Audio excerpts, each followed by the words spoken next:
Hello, and welcome to the Healing with Leticia podcast, Reflections of a Therapist. If you are a new listener, I want to thank you for being here. I really do appreciate you taking the time to listen to not only this episode, but maybe other episodes if you've already listened to some. So thank you for that. And if you are a returning listener, I especially appreciate you. So thank you so much for that, for keeping up with my episodes. I was actually checking to see when was the last time that I recorded, and it's actually 1 month from today. How ironic. And I do apologize for not recording sooner. And then I don't know if you can hear the background. I'm actually at a park. It's a very mystical and peaceful park, and so you probably are going to hear bugs and planes and all kinds of nature-y stuff. But this is like the best place to record today's episode, which will be very close to my heart and quite possibly an emotional episode. So I do want to dedicate this episode to my Uncle Victor. He just recently passed away a couple of days ago, and he's the one who actually inspired me to make this episode today. So I do have a lot of heavy thoughts, heavy feelings related to that event that just took place. And I am thinking that this episode will probably be called Cycles. And it's the way that life works. It works in cycles, There's always an ending, and then there's always a beginning. It's kind of like that saying goes, one door closes and another one opens.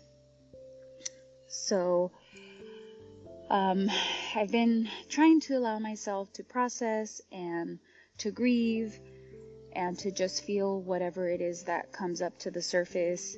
So, this episode will be focused on grief and loss and, just the way that life works in that way and related to cycles.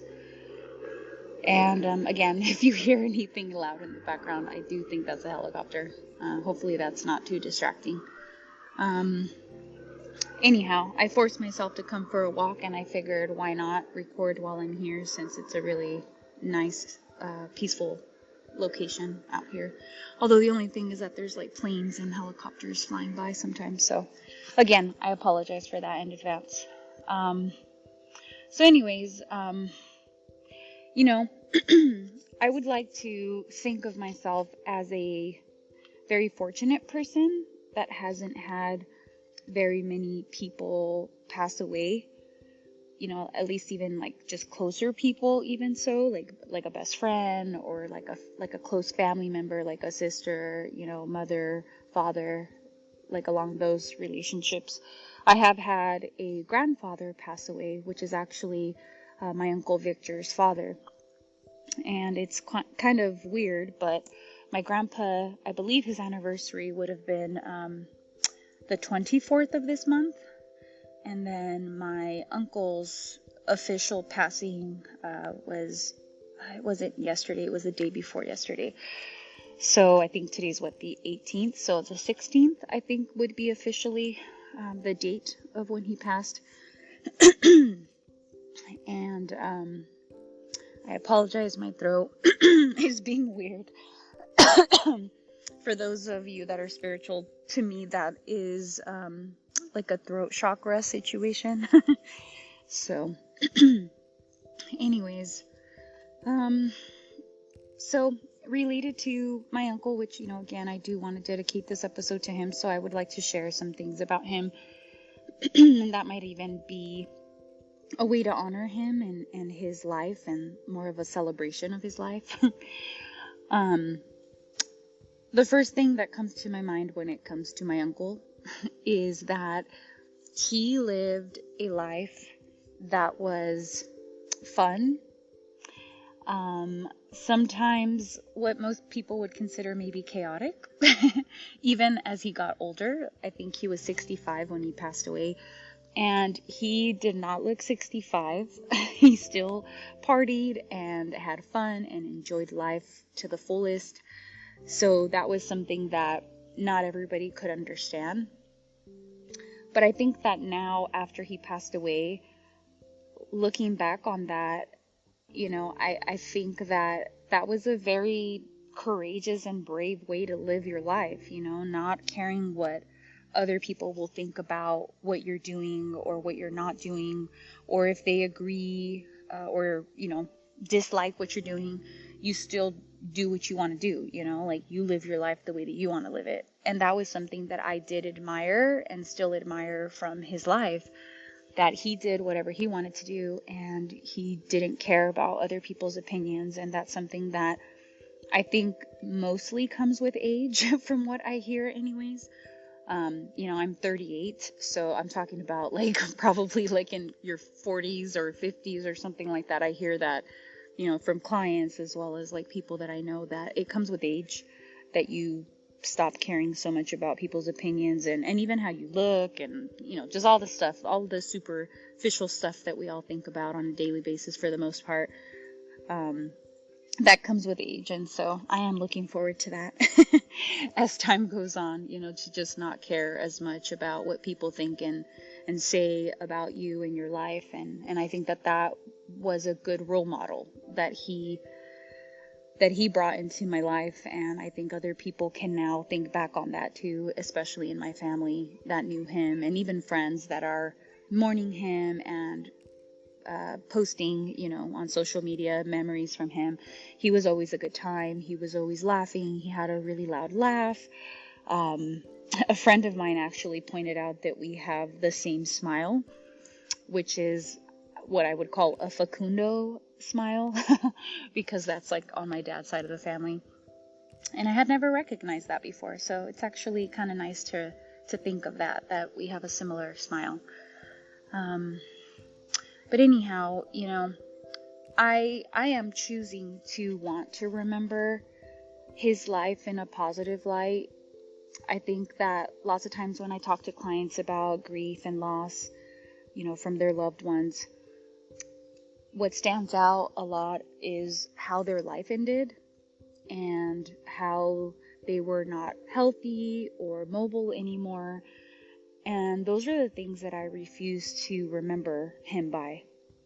I choose to remember him with a smile. I choose to remember his laughter, his spaghetti that he was so popular and well known for making, because it was just so delicious along with everything else that he would cook. The fact that he was so welcoming, that he would welcome anybody into his home and want to take care of you and nurture you. And, just the nickname that he would call me, like his baby girl. And I think he would call all of my cousins that, but it was still sweet to hear that, that he would refer to me like that. And it's just crazy, to think that someone's here right now and then they're not then the next moment.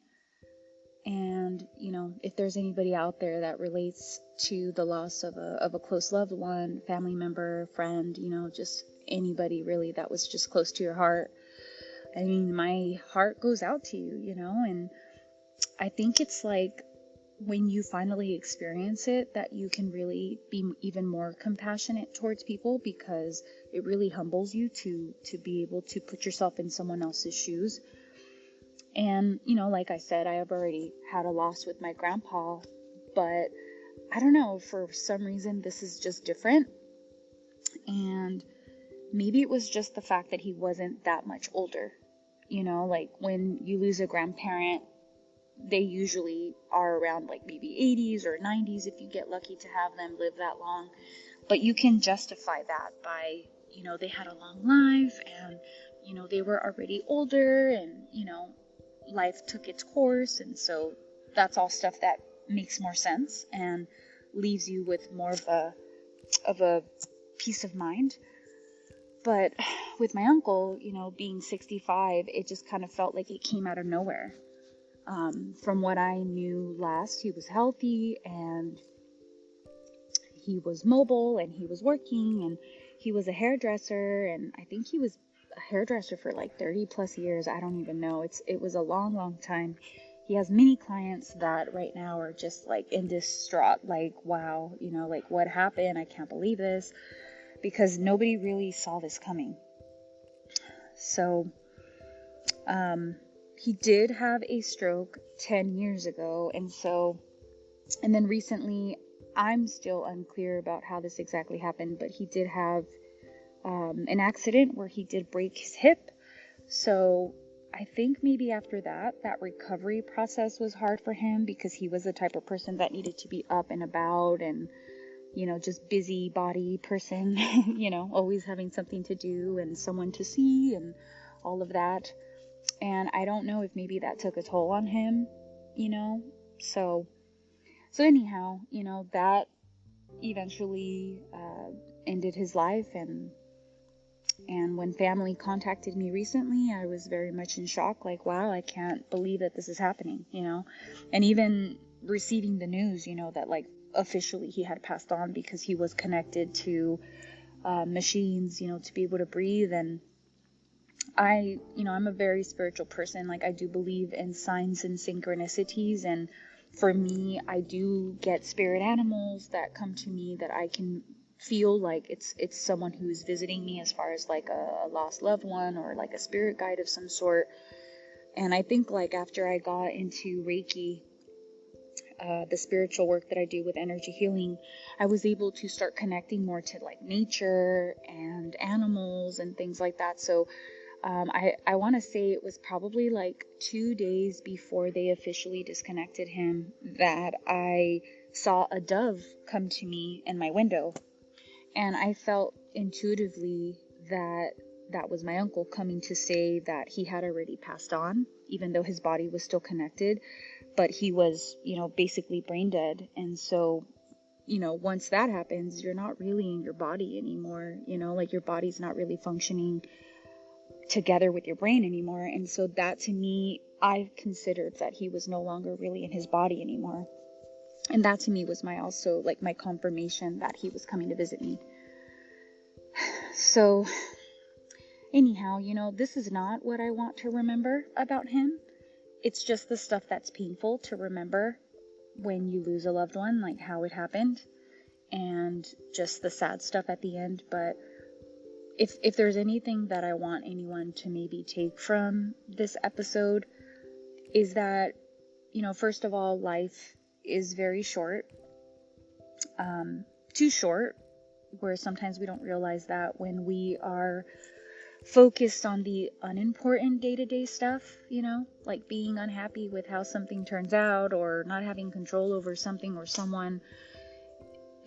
This is like a way bigger, more serious problem to have, to lose a loved one, or to have someone not be healthy in your life, or, just be worried about someone that you love and care about. And I think that sometimes being a human, we get stuck on just insignificant, unimportant things. And it really makes me self-reflect on the things that sometimes feel like a bigger deal when they're really not, compared to something like this. And maybe this is just a reminder. I mean, not even just for myself, but maybe for others out there, that, we shouldn't wait to start living our lives once we start to lose it. Maybe it is about the here and the now, and practicing mindfulness, which is something that I do mention a lot in my sessions. And at times I even struggle with that, getting lost in the future or revisiting the past with stuff that has happened that feels unresolved, or just something that can no longer be fixed or changed, which obviously doesn't make sense to be living back there. And this is me also trying to take my own advice with trying to remind myself that we only have the here and the now. We only have right now, this very moment.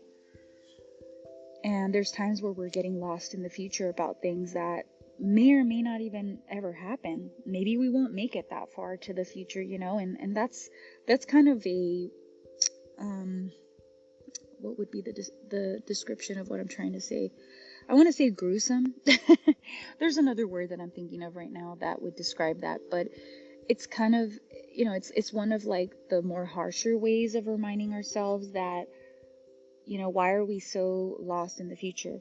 Why are we getting stuck with stuff in the future that we may not ever even get to see or experience? Like, how can we be there and then back there at the same time when we should be here right now, taking in the moment? So I think that this is a reminder for me to start living more in the present moment and appreciating the people that I have in my life, and just not getting stuck on the small stuff that shouldn't really be taking up that much space, in our brain. Stuff that isn't all that important, just stuff that we sometimes are even just addicted to overthinking, addicted to the illusion of having control over people and things. And when you remind yourself that, you really don't have any control over anything, right? I mean, it's more about surrendering to what is happening right now, and just admitting to yourself sometimes that this hurts, like this hurts, or I don't know what to do. I don't have a solution, rather than like trying to ruminate and trying to come up with solutions for things that really you don't have the answer to, and there's no certainty. And we as humans just don't like that. We don't like uncertainty. And going back to the title of this episode, which I do believe I'll be calling it cycles, there's always something starting and there's always something ending. That's just the way it is. It's kind of like death and rebirth. Someone in the world right now is dying, and then there's also a new baby being born, coming into this life for the first time. And that's also beautiful and also scary at the same time. But I'm also learning that, you can feel multiple things at the same time, and they can all be valid. They can all be true at the same time. Someone can still be happy, and then they can also feel sad about something too. So practicing that not everything is all or nothing, black and white thinking, will get us in a lot of trouble. And that actually doesn't allow for surrendering to life and the experiences that come our way. And something that I've been trying to practice more recently is, instead of asking, why is this thing happening to me? Which I'm sure other people out there struggle with this. It's like, why am I going through this? Why is life throwing this curveball at me? And asking instead, what is life trying to teach me right now? Like, what lesson am I supposed to be getting out of this? Because this should be teaching me something. And instead of going into victimhood, which lots of times feels more of a comfort zone for people to be in for a while until you're ready to kind of get out of that state of mind, it's just reminding ourselves that, hey, life is usually happening for us. I do believe that, it is more about like what your own beliefs are. But I don't believe in coincidences. I don't believe in things happening by chance. I do believe that things have a purpose and a reason for why they're happening to us. And, an example of that would be, having a hard, painful life. And then, that person goes on to be a therapist like myself, right? Like, I can take those lessons with me, and I now can understand what other people are going through to be able to walk them through those similar experiences that I've been through. So life used me for different things, different experiences that were painful, but I can now share that with others and help them through it. And I would have never have thought this like in my 20s, I was thinking back then mostly through my ego with, life sucks, or, why is this happening to me, or life's not fair, all of those things. But now I feel like going through my own spiritual journey and what I would call a spiritual awakening, with just different types of griefs and losses and just things like that. It really teaches you to grow, it kind of forces you to, because you can either choose to live your life in victimhood, or you can choose to gain something out of it, like a lesson. And even with this experience with my uncle, I definitely am choosing to see it as a reminder that, first of all, life is too short to be stuck on the insignificant stuff. And then also as a reminder to be appreciative of the people that are in my life and what they bring to my life, and even being appreciative of my own life. You know, we never know when we're not going to be here anymore. It's not always just someone who's sick and old that passes away. I mean, it can happen to any one of us, and we don't know when that'll be. So maybe this is just a reminder for other people to also have this reminder, and maybe it'll spark something in someone else too. So anyhow, I think I will end it there. I usually end it with the reminder of what my mentor says in her practice with her clients. We all need something to do. We all need something to look forward to. And we all need someone to love. So I do hope that all of you have that right now. And if you don't, I would highly recommend making time for all of these things, because I do feel like they are essential in our lives. So I hope you all are doing well. I hope you all are staying safe out there. Thank you once again for coming to listen to my podcast. And if you have any thoughts or feelings about this episode, or if you would like to share with me your own experiences, I do read comments that clients, or I want to say clients, listeners post. I have received at least one or two before, and it's nice seeing that someone else related or that it helped them in some type of way. And I also forget to mention that I do have social media. I don't post as much as I would like, and I am thinking about possibly challenging myself to start making some videos, or kind of maybe sharing some other stuff that I'm interested in. Spiritual stuff maybe, but I haven't got to that point just yet, so that may be something that comes in the future. But I do have a YouTube channel for this podcast, and I also have an Instagram and a Facebook as well for therapy and other things. So I think all you have to do is put Healing with Leticia, or I have it linked in here somewhere. So feel free to follow me if you would like. And I am not sure when I will record again. I am trying to go with how I'm feeling, and if I feel inspired, or if I feel like I have something to share, that is when I will record. Originally, I was trying to do it every 2 weeks, but that started to feel like a little bit of a pressure, and I definitely want to honor how I'm feeling in the moment. So I do hope that you all understand, and I will definitely always be back. And if there are any updates or anything for why I'm not able to record for a longer period of time, I'll definitely update you all in the community tab or somewhere on my Instagram. But thank you once again for listening, and I hope that you all take care. And until the next episode, take care. Alrighty, bye.